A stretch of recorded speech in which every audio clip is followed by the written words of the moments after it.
ক্রিকেটের স্মৃতি ঘেরা সেই আনন্দনগর প্রাইমারি স্কুল মাঠ, যেখানে আমাদের স্মৃতিচরণ এখনও মিশে আছে। আমরা আজকে সেই একটা খেলার আয়োজন করেছি। ঈদের ছুটিতে দেখেন সবাই পোলাপান বাইরে থাকে, কেউ এখানেই থাকে। হ্যাঁ, সবাই আছে।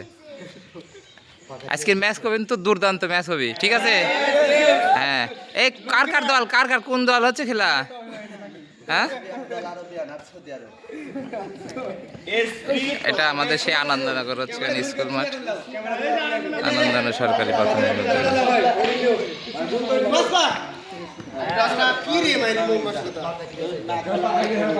এই সেই কৃষ্ণচূড়া।